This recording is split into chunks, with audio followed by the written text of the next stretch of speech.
सोचिए, कोई इंसान एक दिन सुबह उठता है, अपनी उस पुश्तैनी जमीन पर जाता है जिस पर उसके परदादाओं ने कभी खेती की थी। जो कि सिर्फ मिट्टी का टुकड़ा नहीं है बल्कि उसके पूरे परिवार की एक पहचान होती है। बिल्कुल, लेकिन अचानक किसी सरकारी दफ्तर से उसे पता चलता है कि कागजों में वो जमीन अब उसकी है ही नहीं। अरे बाप रे। हाँ, मतलब कोई नोटिस नहीं आया, किसी ने कोई पूर्व सूचना नहीं दी, बस एक छोटी सी कागजी प्रक्रिया हुई जिसे दफ्तरों में टाइपिंग मिस्टेक या क्लेरिकल एरर कहा जाता है। और बस एक झटके में पीढ़ियों की संपत्ति किसी बिल्कुल अजनबी के नाम हो गई। सही कहा। और हमारी आज की इस गहन चर्चा के जो विस्तृत स्रोत और रिपोर्ट्स हैं ना, वो ये साफ दिखाते हैं कि ये कोई डरावनी कहानी या कल्पना नहीं है। जी बिल्कुल नहीं है। महाराष्ट्र में लगभग 1.5 से 2 लाख परिवारों के साथ बिल्कुल ऐसा ही हुआ है। इस पूरी तबाही के केंद्र में है महाराष्ट्र भूमि राजस्व संहिता 1966 की धारा 155 और इसका बहुत ही खौफनाक तरीके से मिसयूज किया गया है। देखिए, इस पूरे घटनाक्रम के दस्तावेजों का जब हम विश्लेषण करते हैं ना, तो जो तस्वीर उभरती है वो सिर्फ एक प्रशासनिक चूक नहीं है। तो फिर क्या है? ये एक पूरी तरह से संस्थागत सेंधमारी है। मतलब एक पूरा सिस्टम हैक किया गया है और हमारी इस डीप डाइव का मुख्य लक्ष्य भी इसी तंत्र को डिकोड करना है। मतलब ये समझने कि ये सब हुआ कैसे। बिल्कुल। एक तरफ हमारे पास 1966 का एक बहुत पुराना कानून है और दूसरी तरफ आज का डिजिटल रिकॉर्ड सिस्टम है। हाँ, और इन दोनों के बीच जो तालमेल की कमी थी, जो खामियां रह गई, वही उनका फायदा उठाकर मात्र एक क्लेरिकल एरर, मतलब एक छोटी सी लिपिकीय गलती को सुधारने के लिए जो नियम बना था ना, उसे इतने विशाल घोटाले का हथियार बना दिया गया। उनको समझना बहुत जरूरी है। हाँ, ये बहुत बुनियादी बात है।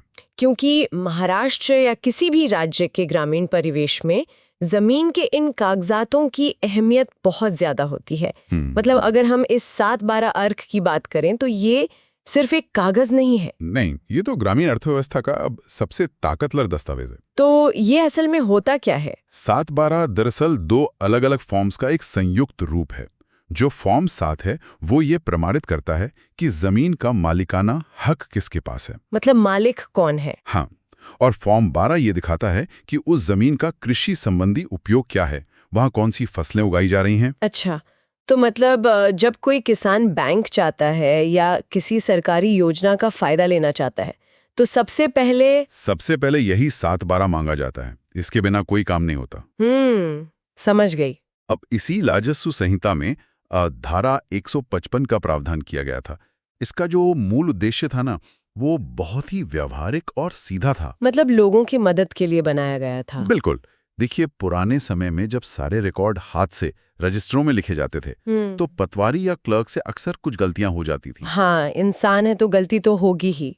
जैसे किसी के नाम की स्पेलिंग गलत हो जाना या राम का गलती से रमा लिख दिया जाना। सही बात है। या फिर जमीन के क्षेत्रफल में कोई मामूली सा गणितीय दोष आ जाना, जैसे 1.5 एकड़ को गलती से 1.05 एकड़ लिख देना। हाँ, तो धारा 155 का काम सिर्फ इतना था। हाँ, धारा 155 सिर्फ इन्हीं छोटी मोटी तकनीकी या टाइपिंग गलतियों को सुधारने का एक कानूनी रास्ता था, ताकि किसानों को एक छोटी सी गलती के लिए बार बार अदालतों के चक्कर ना काटने पड़े। एग्जैक्टली। लेकिन भ्रष्ट अधिकारियों और भू माफिया के गठजोड़ ने इसी सुविधा को जमीन हड़पने के सबसे बड़े टूल में बदल दिया। चलिए इसे थोड़ा आसान और रोजमर्रा की भाषा में समझते हैं।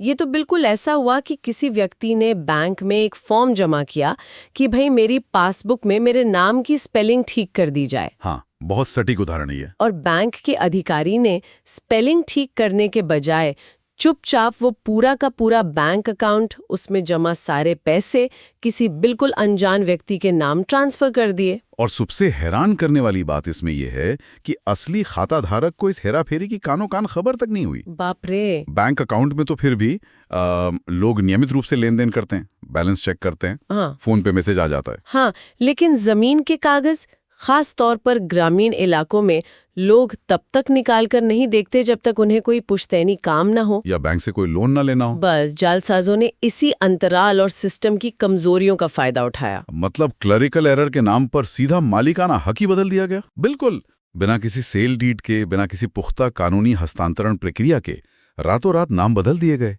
लेकिन एक बात मुझे समझ नहीं आती, अगर ये कानून सिर्फ नाम की स्पेलिंग या छोटे आंकड़ों को ठीक करने के लिए था, तो सिस्टम ने पूरा का पूरा नाम बदलने की परमिशन कैसे दे दी?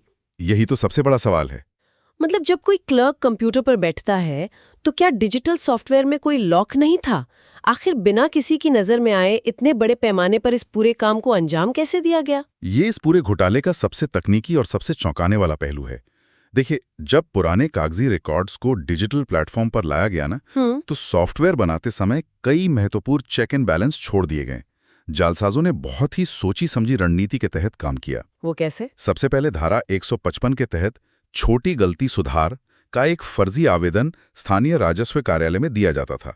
ये आवेदन सिस्टम के अंदर घुसने की एक मास्टर चाबी की तरह काम करता था। अच्छा, और एक बार वो आवेदन खुल गया तो अधिकारियों की मिलीभगत से असली खेल शुरू होता होगा। बिल्कुल। क्योंकि एक लिपिकीय त्रुटि के बॉक्स में कुछ कैरेक्टर लिमिट या शब्दों की सीमा तो होनी चाहिए ना? यहीं पर सॉफ्टवेयर की सबसे बड़ी विफलता सामने आती है।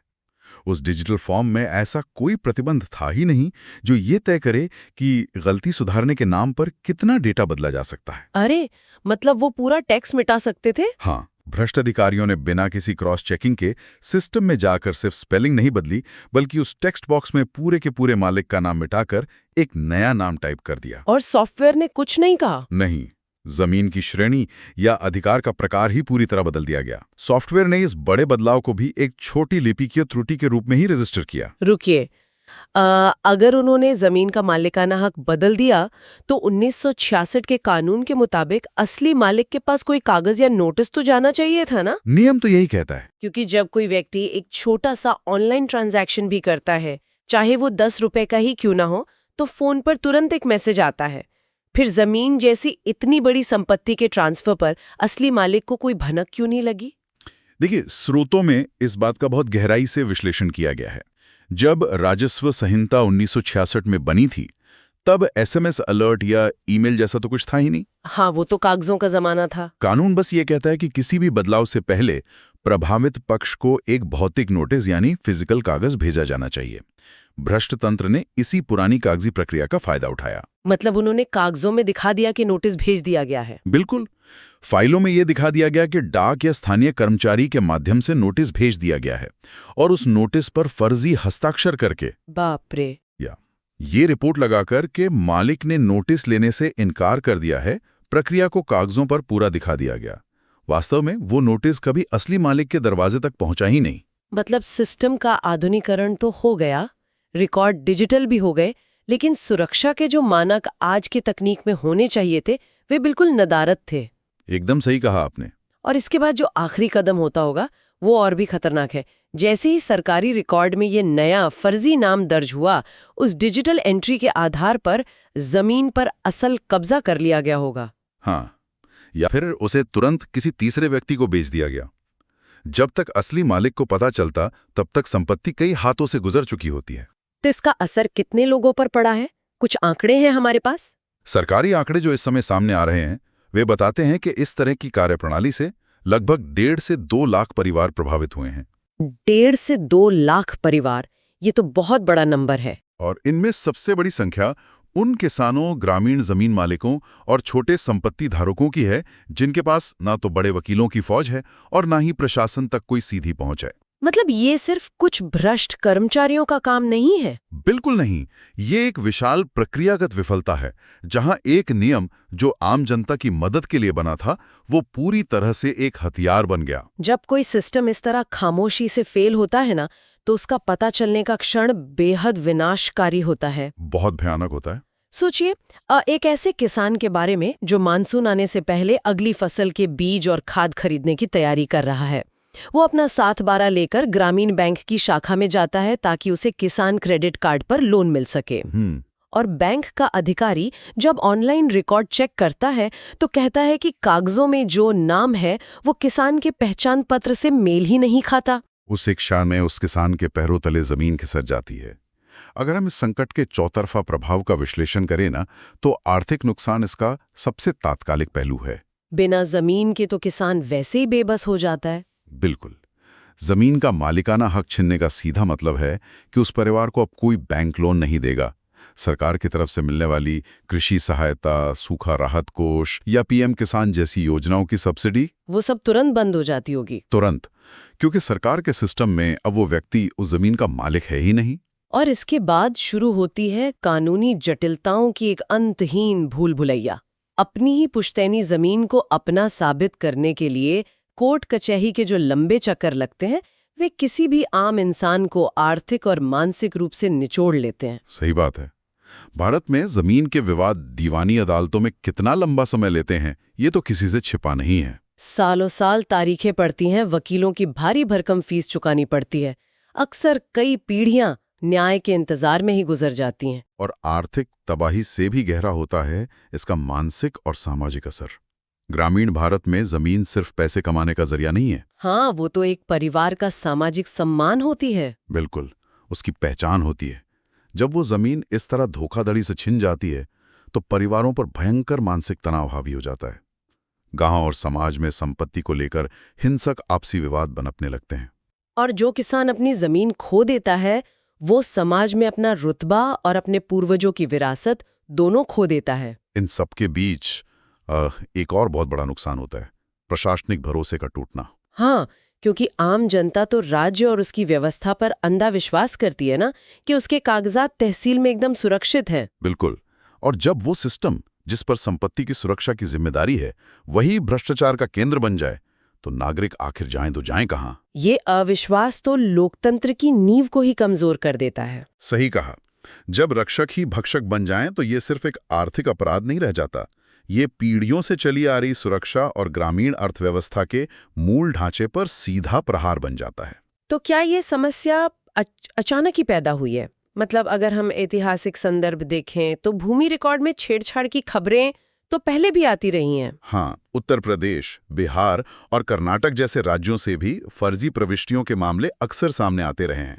तो फिर इस मामले में ऐसा क्या अलग है? देखिए, भूमि रिकॉर्ड में हेराफेरी का इतिहास काफी पुराना है, लेकिन स्रोतों के विश्लेषणात्मक नोट से जो बात सबसे अलग और डरावनी निकल कर आती है वो है इस घोटाले का अभूतपूर्व स्तर।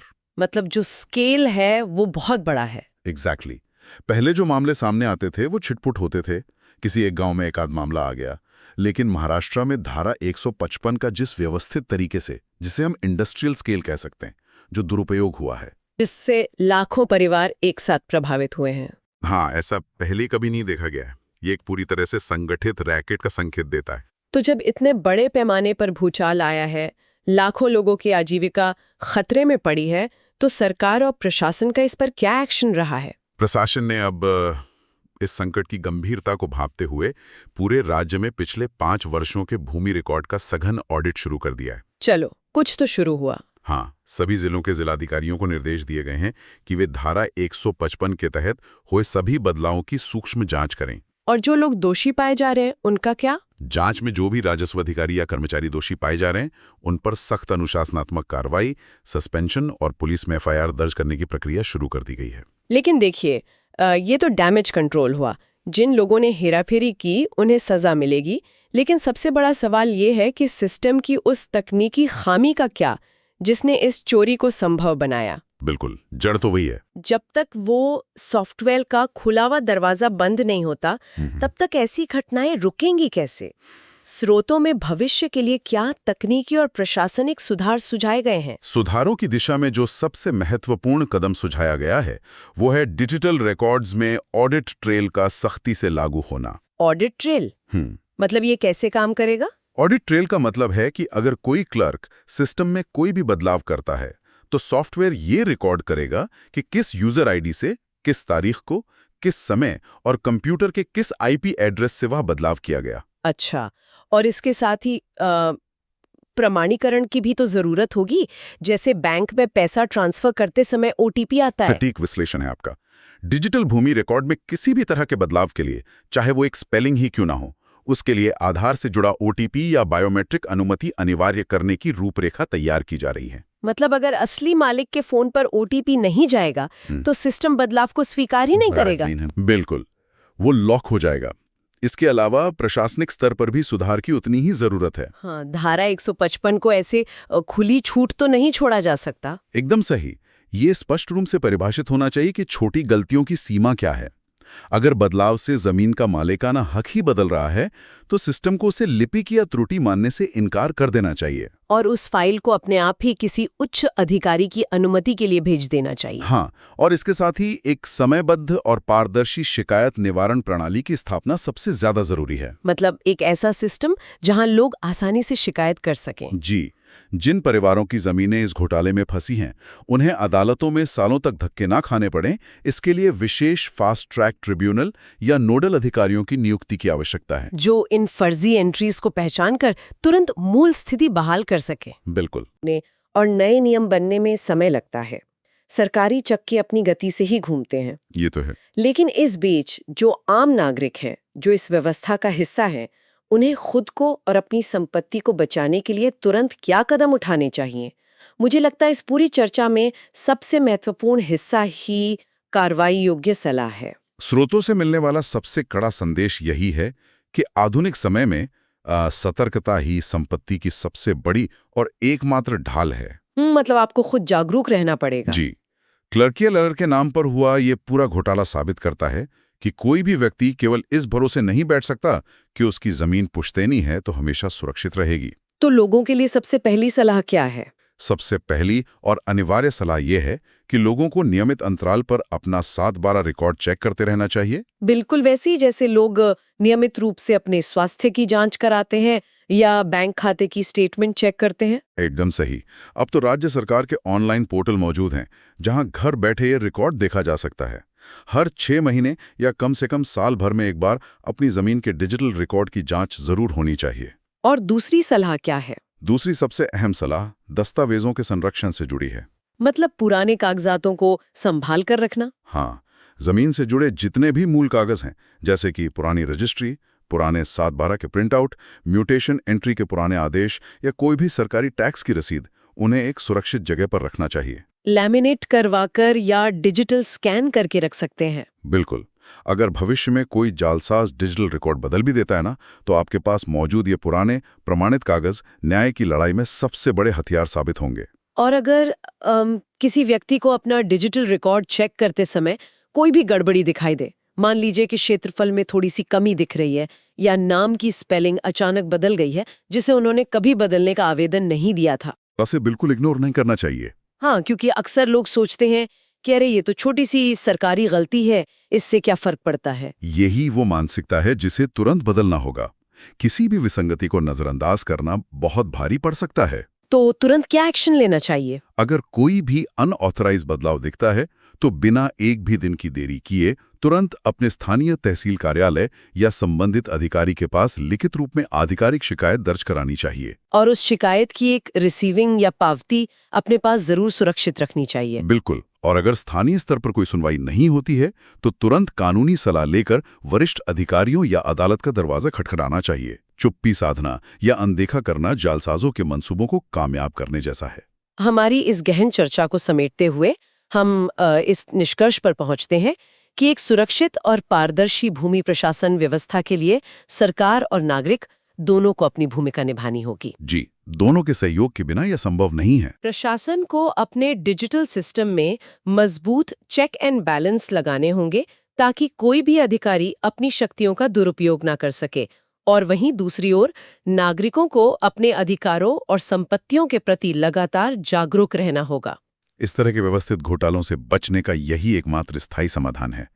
जब तक हर एक सरकारी प्रक्रिया पूरी तरह से फूल प्रूफ नहीं हो जाती, तब तक नागरिक की अपनी जागरूकता ही उसका सबसे अभेद्य सुरक्षा कवच है। बिल्कुल सही। तो स्रोतों के आधार पर किया गया आज का ये विश्लेषण कई गंभीर सवाल खड़े करता है, और इस चर्चा को विराम देने से पहले इस पूरे घटनाक्रम से उभरने वाला एक बहुत ही गहरा विचार है जिस पर हर सुनने वाले को गौर करना चाहिए।